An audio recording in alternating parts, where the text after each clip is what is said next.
راستے کے درخت، ریت کے ٹیلے، پتھریلی گھاٹیاں، یہاں تک کہ ہوا میں اڑنے والی پتیاں حلیمہ کو زبان حال سے مبارکباد دے رہی تھیں اور کہتی تھیں: حلیمہ، خوش قسمت حلیمہ، تبریک کے ہدیے قبول کر۔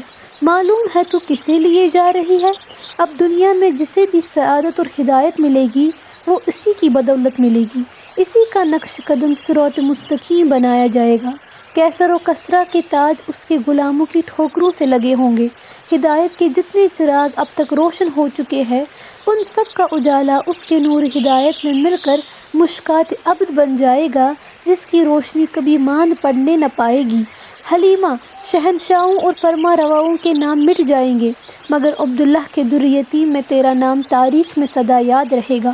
جب کبھی محمد صلی اللہ علیہ وسلم کی سیرت بیان ہوگی، لوگ کہیں گے حلیمہ سیدہ نے انہیں دودھ پلایا تھا۔ غیر فانی ہو گیا تیرا نام حلیمہ، بنو سعد کی گمنام دودھ پلانے والی، تجھے ابدی شہرت حاصل ہو گئی۔ قریش کا بڑے سے بڑا امیر تجھے سونے میں تول سکتا تھا مگر اس در یتیم کے صدقے میں جو نعمت تجھے ملی ہے اسے کون دے سکتا ہے؟ حلیمہ جب اپنی بستی میں پہنچی تو اس کی اونٹنی کی تیز رفتاری کو دیکھ کر سب تعجب کرنے لگے۔ ایک عورت نے بالا خانے کے دریچے سے جھانکتے ہوئے کہا: یہ حلیمہ یہاں سے تو مریل اونٹنی پر سوار ہو کر گئی تھی، اس سے چلا ہی نہیں جاتا تھا۔ دبلی پتلی فاقوں کی ماری اونٹنی، ایک ایک ہڑی گن لو اور کوئی پھونک مار دے تو بیچاری کا دم نکل جائے۔ سب ہنستے تھے کہ حلیمہ اس نیم مردہ سواری پر کیسے مکہ پہنچے گی۔ ہم تو یہ خبر سننے کے انتظار میں تھے کہ فلاں منزل میں حلیمہ کی اونٹنی نے ٹھوکر کھا کر جان دے دی، مگر یہ تو کچھ اور ہی دکھائی دے رہا ہے۔ اس اونٹنی کے تو پر لگ گئے ہیں، ہوا سے باتیں کرتی ہے، مکہ کے ببول کھا کھا کر اس مریل پر جوانی آ گئی۔ حلیمہ اس کے جواب میں مسکرا کر بولی: بہن، یہ سب اس یتیم بچے کی برکت ہے، خدا کی قسم ہماری بستی اور قبیلے کی تقدیر بدل جائے گی۔ گھر کے دروازے پر اونٹنی جا کر بیٹھ گئی۔ حلیمہ نے بڑی احتیاط کے ساتھ ابن عبداللہ کو اتارا۔ اتنے میں حلیمہ کے شوہر آ گئے اور خشمگی لہجے میں بولے: تم اب تک کہاں رہی ام شیمہ؟ میں تو سمجھا تھا تمہاری اونٹنی نے بیچ راستے میں دگا دے دی، مگر یہ تو ظالم سفر سے توانا ہو کر آئی ہے۔ اور ہاں، تمہارے پیچھے بکریوں نے دودھ دینا چھوڑ دیا، سب کے تھن سوکھ گئے جیسے کبھی ان میں دودھ تھا ہی نہیں۔ ایک مصیبت ہو تو بیان کروں، اب کی بار ہماری کھیتیاں آپ ہی آپ خشک ہوئی جا رہی ہے، سب فکر مند ہے کہ فصل کی یہی حالت رہی تو کھائیں گے کیا؟ حلیمہ نے محمد صلی اللہ علیہ وسلم کو شوہر کی گود میں دیتے ہوئے کہا: تم تو دنیا بھر کے فسانے سنانے بیٹھ گئے شیمہ کے باپ، اس بچے کو تو گود میں لو۔ بنی ہاشم کا چشم و چراغ، سید القریش عبد المطلب کا پوتا، عبداللہ کا یتیم اور آمنہ کا لخت جگر ہے یہ نونہال، اور اس کا نام سن کر تو تم جھوم جاؤ گے۔ قدرتی توقف کے بعد احمد اور محمد صلی اللہ علیہ وسلم بھی، اس کی برکت سے ساری پریشانیاں دور ہو جائے گی، راستہ بر اس کے نور سے جگمگ جگمگ ہوتی آئی ہے۔ حلیمہ کے شوہر نے محمد صلی اللہ علیہ وسلم کو پیار کیا اور ان کے جمال جہاں آرا کو دیکھ کر حیرت زدہ ہو گیا اور دیر تک نظارہ کرتا رہا، پھر بولا: تم بھوکی ہوگی ام شیمہ، تمہارے لیے کہیں سے دودھ لے آؤں؟ ہماری بکریاں تو… یہ کہتے ہوئے اس کی نگاہ بکری کے تھنوں پر پڑی۔ ارے یہ کیا، سوکھے ہوئے تھنوں میں دودھ آ گیا!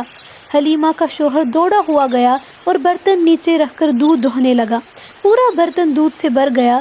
میں خواب تو نہیں دیکھ رہا ہوں ام شیمہ، یہ تو جادو کی سی باتیں ہو رہی ہے، حلیمہ کے شوہر نے کہا۔ ابھی تو محمد صلی اللہ علیہ وسلم کی برکتوں کا آغاز ہے، تم دیکھنا اور کیا کیا ہوتا ہے، ساری کلفتیں دور ہو جائے گی۔ اور میں تو کہتی ہوں کہ اس بچے کے دیکھنے میں جو لطف ملتا ہے سارے جہاں کی مسرتیں اس کے آگے ہیچ ہے۔ میں اپنی قسمت پر ناز کروں یا تمہیں مبارکباد دوں؟ حلیمہ نے بڑے ناز و نعم اور چاہ کے ساتھ محمد صلی اللہ علیہ وسلم کی پرورش کی۔ جی ہاں، پرورش، اس بہانے خود اس کی تقدیر اور زندگی کی پرورش ہو رہی تھی۔ حلیمہ کی گود میں کونین کی دولت سمٹ کر آ گئی تھی۔ ماہ و انجم کی نگاہیں حلیمہ کے گھر کا طواف کر رہی تھی۔ قبیلہ سعد کی قسمت کا ستارہ آج سچ مچ برج شرف میں تھا اور اللہ نے ان کے دن پھیر دیے تھے۔ صبح کو بنو سعد کے کسان جو اپنے کھیتوں میں پہنچے تو کیا دیکھتے ہیں کہ سوکھے پودوں اور مرجائی ہوئی ڈالیوں میں ایک جان سی پڑ گئی۔ خشک کھیتیاں لہلہانے لگی جیسے کسی نے ان پر آب حیات چھڑک دیا ہو۔ لوگ خوشی خوشی دوڑے ہوئے آئے اور کہنے لگے، ایخ الاخوان، کسی کو زندہ جادو اور جیتی جاگتی کرامات دیکھنی ہو تو ہمارے ساتھ جنگل میں چلے۔ تمام سوکھے اور بدرونق کھیتوں میں ہریالی ہی ہریالی نظر آتی ہے۔ فصل پر اس قدر رعنائیوں کے ساتھ تو آج تک بہار نہیں آئی۔ تمام کھیت باغ و بہار بن گئے۔ کونپلوں کا اٹھان اور ڈالیوں کی بڑھوار اس غضب کی ہے جیسے دنوں کے ہوتے چند ساعتوں میں خوشے لگ جائیں گے۔ رات کی رات میں یہ کیا ہو گیا؟ مینہا کی ایک بوند بھی بادلوں سے نہیں گری، اور ہم کہتے ہیں دھواں بارش ہو بھی جاتی تو بارش کا اثر آخر ہوتے ہوتے ہوتا ہے۔ قبیلۂ بنو سعد کے غلے کی پیداوار میں عرب کا کوئی قبیلہ برابر نہ کر سکے گا۔ لوگوں میں اس بات کے چرچے ہونے لگے۔ بڑے بوڑھے آدمی جنہوں نے زمانے کے بہت سے گرم اور سرد دنیا کے بڑے بڑے انقلابات دیکھے تھے، کہنے لگے کہ ایسا تو کبھی دیکھنے میں نہیں آیا کہ رات کی رات میں سوکھے کھیت سرسبز ہو جائے۔ شاید ہمارے معبود ہم پر زیادہ مہربان ہو گئے ہیں، انہی کی چشم توجہ اور نگاہ کرم کی یہ گلکاریاں ہے۔ مگر یہ معبود تو سال ہر سال سے ہم میں موجود ہے۔ 6 سال ہوئے جب قحط پڑا تھا تو انہوں نے ہم پر کب توجہ کی تھی؟ ایک شخص نے کہا، اور اس آدمی کی بات ختم ہوئی تھی کہ حلیمہ کا شوہر فخر کے لہجے میں بولا، تم لوگ عقل اور قیاس کے زور پر نرے تکے لگا رہے ہو، اصل حقیقت سے بے خبر ہو۔ سو میں بتاتا ہوں۔ سنو، شیما کی ماں مکہ سے ابن عبداللہ کو دودھ پلانے کے لیے لے کر آئی ہے۔ محمد صلی اللہ علیہ وسلم ہے اس در یتیم کا نام۔ جب سے وہ طفل سعید ہمارے گھر میں آیا ہے، برکتوں اور رحمتوں کا نزول ہو رہا ہے۔ میری بکریوں کا دودھ خشک ہو گیا تھا، مگر رات سے ان کے تھنوں سے دودھ کے فوارے چھٹ رہے ہیں۔ اس کی برکتوں کی داستان تو تم حلیمہ کی زبان سے سنو۔ کہتی تھی کہ راستہ بر نور برستا ہوا آیا ہے، یہ ہمارے کھیت جو آن کی آن میں لہلہا اٹھے ہے، اسی یتیم عبداللہ کی برکت سے ایسا ہوا ہے۔ تم چل کر ذرا محمد صلی اللہ علیہ وسلم کو ایک نگاہ دیکھ تو لو، تم خود پکار اٹھو گے کہ ایسا نورانی اور دلکش چہرہ ہم نے آج تک نہیں دیکھا۔ حلیمہ دائی نے محمد صلی اللہ علیہ وسلم کو اپنے دودھ میں محبت گول گول کر پلائی۔ اس نے اپنی ساری توجہ اور ممتا اسی یتیم پر صرف کر دی۔ محمد صلی اللہ علیہ وسلم کی ذرا سی بے چینی بھی اس سے دیکھی نہ جاتی۔ گھنٹوں کلیجے سے لگا کر ٹہلتی، جھولا جھلاتی اور اپنے مخصوص انداز میں اشعار پڑھتی جاتی۔ اس کی لوریاں نیند آنکھوں میں گل مل کر راحت بن جاتی ہے، پھر اسی راحت کی آغوش سے زندگی بیداری کی انگڑائیاں لیتی ہوئی چونکتی ہے۔ بہت سو کی آنکھیں بند ہوتی ہے تو دل بھی سو جاتے ہیں، اور بعض کی آنکھیں سوتی ہے مگر دل جاگتے رہتے ہیں۔ 2 سال بعد آمنہ کے یتیم کا دودھ چھوٹ گیا اور حلیمہ اسے لے کر آمنہ کے پاس آئی۔ حضرت آمنہ کی خوشی کا کیا پوچھنا۔ طویل جدائی کے بعد اپنے نور نظر کو دیکھا تھا۔ ممتا آنکھوں میں کھنچ کر آ گئی اور خوابیدہ تمنائیں یکبارگی جاگ اٹھی۔ عبدالمطلب نے پوتے کو بار بار چوما اور دلگیر ہو کر بولے، آج عبداللہ ہوتا تو اپنے لاڈلے کو دیکھ کر کتنا خوش ہوتا، مگر اس بچے کی تقدیر میں یتیمی کا داغ لکھا تھا، قسمت کا لکھا پورا ہو کر رہا۔ مکہ میں ان دنوں شدید وبا پھیلی ہوئی تھی۔ ایک ایک گھر سے کئی کئی جنازے نکلتے۔ تمام شہر پریشان، ہراساں اور خوفزدہ تھا، اور ڈرنے اور پریشان ہونے کی بات ہی تھی۔ ہر شخص کو موت کی پرچھائیاں دکھائی دیتی تھی، جیسے اب پیام اجل آیا اور اب آنکھیں بند ہوئی۔ کسی کے ذرا سی چوٹ بھی لگ جاتی تو وہ یہی سمجھتا کہ موت کا قاصد اب آیا ہی چاہتا ہے۔ زندگی کی یہ آخری ساعتیں ہیں، اس کے بعد نزاع اور موت اور پھر خاک کا ڈھیر۔ ان اندیشوں نے زندوں کو بیماروں سے بدتر بنا دیا تھا۔ بستی سے باہر نئی قبریں ہی قبریں نظر آتی تھی۔ ملک الموت کو شاید مکہ والے پسند آ گئے تھے جو ان غریبوں کی جانوں پر مشق ناز ہو رہی تھی۔ اہل مکہ نے اپنے بتوں کے آگے بہت کچھ ہاتھ جوڑے، سجدے کیے، منتیں مانی، چڑھاوے چڑھائے، دہائیاں دی، فریادیں کی، پیشانیاں رگڑی، مگر وبا کا زور کم نہ ہوا۔ بیماری اور پھیلتی جاتی تھی۔ بعض قریشی نوجوانوں کو جھنجھلاہٹ بھی آ جاتی تھی کہ ان بتوں پر تو ہم جان چھڑکتے ہیں، مگر ان کے دل ایسے پتھر کے ہیں کہ کسی طرح پسیجتے ہی نہیں۔ جن خداؤں سے دکھ درد اور مصیبت میں کوئی فائدہ نہ پہنچے، وہ کس کام کے؟ ہمارے سجدوں کا آخر کچھ تو صلہ ملنا چاہیے۔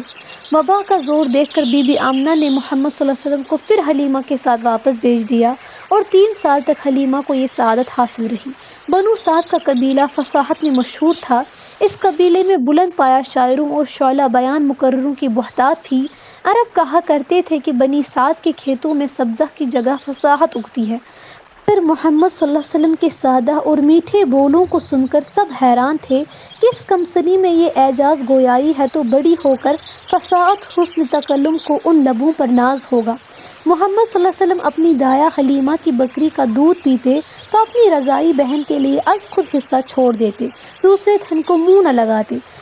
چھٹپن میں اس عدل و نسبت اور ہوش و آگہی کو دیکھ کر حلیمہ کے گھر والے کہتے کہ عبداللہ کا در یتیم بڑا ہو کر دنیا کو انصاف اور بھلائی سے معمور کر دے گا، اور اس کی ماں نے سچ کہا تھا کہ اس بچے کی بڑی شان ہونے والی ہے۔ اس نیک بی بی کے خواب ایک ایک کر کے پورے ہو گئے۔ کئی سال تک حلیمہ کا گھر اس سعادت اور برکت سے بہرہ اندوز ہوتا رہا۔ محمد صلی اللہ علیہ وسلم کی برکت نے ان کی ساری پریشانیاں اور غم دور کر دیے۔ وہ دعائیں کرتے تھے کہ چمن ہاشمی کا یہ گنجائی نو رس یہی پھول بنے، یہ سعادت اب ہم سے جدا نہ ہو، لیکن یہ ہو نہ سکتا تھا۔ قدرت اس سعادت کو عالم افروز اور جہانگیر بنانے والی تھی۔ یہ تجلیہ کسی ایک آشانے کے لیے نہیں، تمام دنیا اور آفاق کے لیے تھی۔ اس روشنی سے مشرق و مغرب جگمگانے والے تھے اور صحاب رحمت سبز ہزاروں سے لے کر چٹیل میدانوں تک پر برسنے والا تھا۔ محمد صلی اللہ علیہ وسلم کی عمر 5 سال کی تھی جب حلیمہ انہیں آمنہ کے گھر واپس لائی اور ماں کی امانت ان کو سونپ دی۔ غم اور خوشی کی جھلکیاں، آمنہ کو نور نظر سے ملنے کی خوشی تھی اور حلیمہ کو جدائی کا غم تھا۔ ایک کے لبوں پر مسکراہٹیں اور دوسری کی آنکھوں میں آنسو، یہ خوشی بھی مسعود تھی اور یہ غم بھی مبارک تھا کہ ان دونوں باتوں کا تعلق اس ایک ہی ذات اور ایک ہی وجود سے تھا۔ بی بی حلیمہ ارمانوں اور تمناؤں کے ہجوم محمد صلی اللہ علیہ وسلم کے ارد گرد چھوڑ کر واپس ہوئی۔ گھر آئی تو در و بام کو بے رونق اور اجڑا ہوا سا پایا، جیسے اس گھر سے بہار رخصت ہو گئی۔